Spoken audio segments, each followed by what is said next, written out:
Welcome to The Explainer. Today we're tearing down some incredibly dangerous, just deeply ingrained preconceived notions about startup finance. Let's dive right in, because honestly, if you're building a business right now, this explainer might literally be the thing that saves it.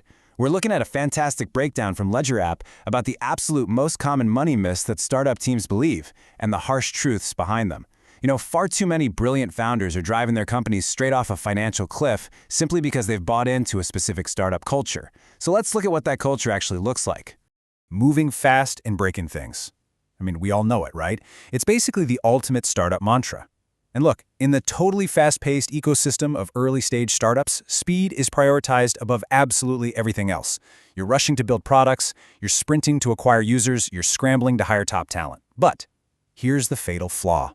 Applying this move fast and break things philosophy to your financial operations. Think about it.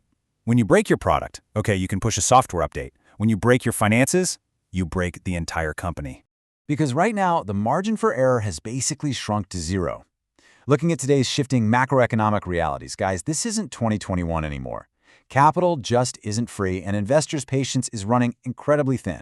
For early-stage founders, relying on outdated, dangerous money myths is literally putting your survival at immediate risk. One sudden cash crunch, just one missed payroll or some unexpected tax bill, and that can end it all. It is seriously no joke. So here's our roadmap for today's explainer. First, the need for speed. Then we'll hit myth 1, capital equals success. Myth 2, software means accuracy. Myth 3, fix it later. Then we'll cover building the anti-fragile foundation, and finally, protecting your runway. Starting off with part 1, the need for speed, the fatal flaw of startup culture. Which leads us right into part 2. Myth number 1, capital equals success, the $5 million illusion. If you ever read the startup press, they treat funding announcements exactly like exit celebrations, right? A team secures a $5 million seed round, they get this glossy feature article, and they're suddenly lauded as absolute industry champions. It's this huge party. But this conditions founders to believe that just raising the capital is the ultimate validation of their business. The reality? Entirely different. The truth is, funding does not equal customer validation. The cold, hard reality is that funding equals liability. Venture capital is not customer validation. It just isn't. When you take on that money, you're taking on a massive liability and you're giving away a significant chunk of your equity. True validation, that only ever comes from paying customers who actually rely on your product.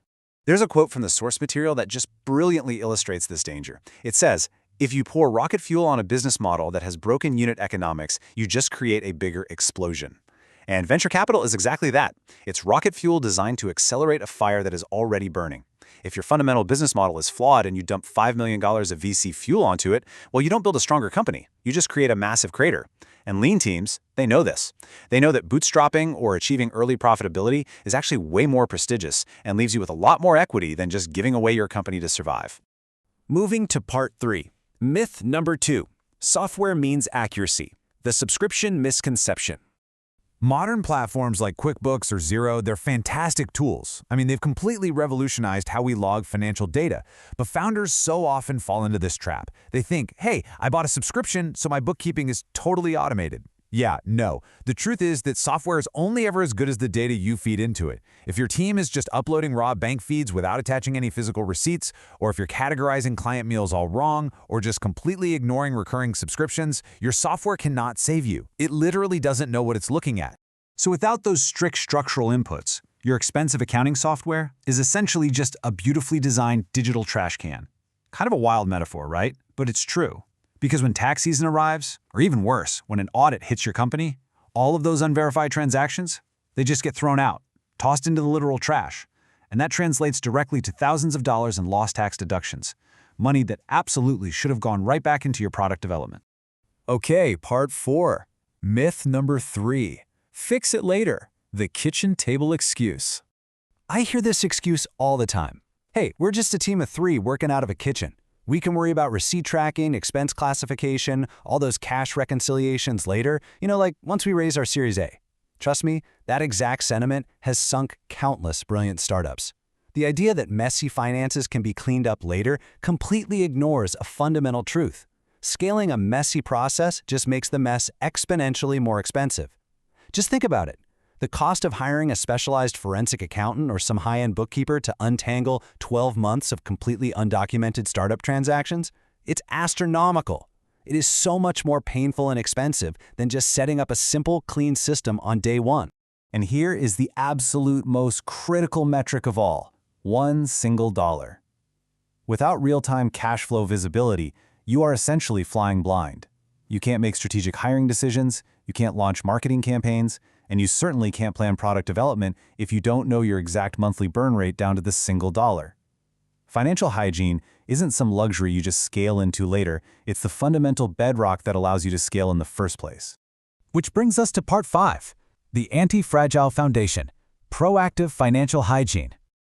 To actually survive in today's environment, startup teams absolutely have to shift from reactive management, like fixing things after they break, to proactive hygiene. And the good news?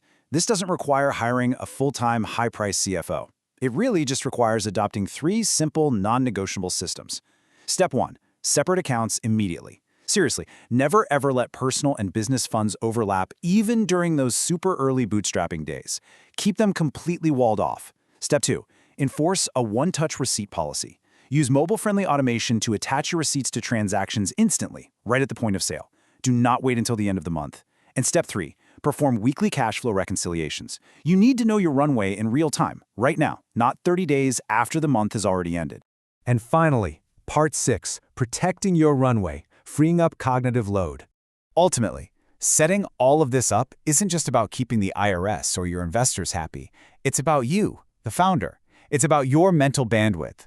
By leveraging automation tools, like the ones highlighted by Ledger App in our source material, lean teams can completely eliminate the cognitive load of bookkeeping. You rightfully claim every single tax deduction you're owed. You maintain a robust, totally bulletproof audit trail. And most importantly, it clears out your mental space so you can do what you actually set out to do, which is keep building your product. So I really want to leave you with this final provocative thought today. Look at your own operations right now and ask yourself honestly, is your financial foundation built to scale, or is it built to explode? Please, don't let your startup become a cautionary tale just because you believe the money myths.